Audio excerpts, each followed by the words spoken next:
Thank you, Deputy Speaker, and I congratulate the member for Fenner on a brilliant speech, because there are stark differences between this side of the House and that side of the House. We live in a community. They think we live in a corporation. We on this side of the House honour the hard work that creates wealth. They just honour the wealth itself. So those on that side of the House are so out of touch with average Australians.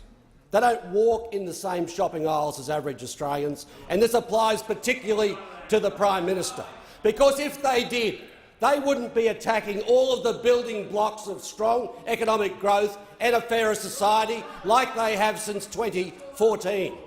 What they've done since 2014 is to attempt to smash the industrial relations system of our country. It is our industrial relations system that has given us a prosperous middle and working class in this country, and their mission is to destroy it.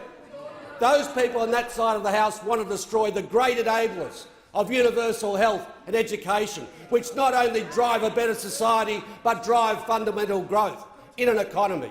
They want to smash it. And worst of all, they're seeking to make our taxation system more regressive and trying to poke gigantic holes in our social safety net.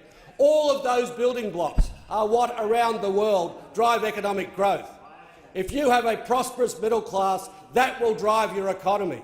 It is a driver of prosperity, not a consequence of it. And those on that side of the House don't understand the economics of that proposition at all. It is now well understood by the IMF, who has absolutely condemned in all of their analysis the economic approach taken by those on the other side of the House since 2014.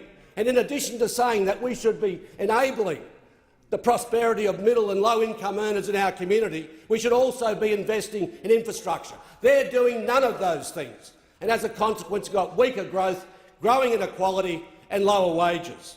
Now, this government pretends that it's concerned with income inequality.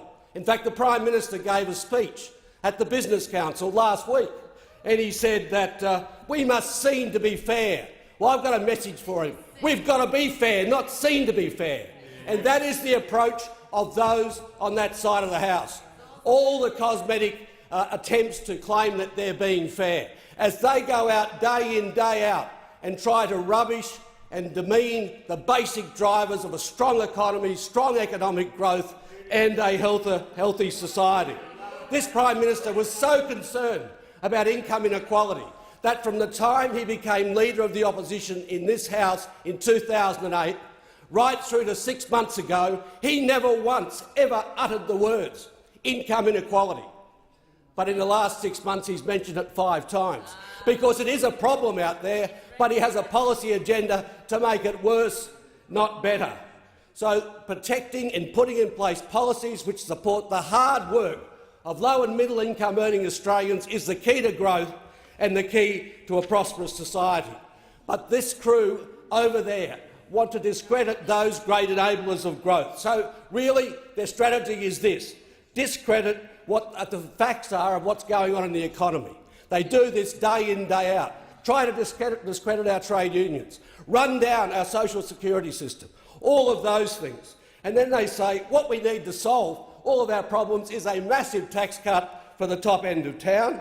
And then they argue, based on all of those facts, that the tax cuts will generate enough money to pay for themselves. And of course, when that doesn't happen, what do they argue? We've got to get rid of all of the entitlements. Yeah. So that is the strategy that plays out in this question time every day, and it has through both terms of this government.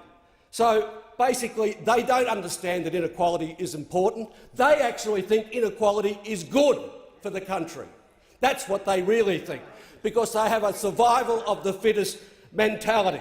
We on this side of the House therefore believe that what we need to do is to run a progressive taxation system so we have the revenue to drive investment in health and education. We need those things to be a prosperous economy and society.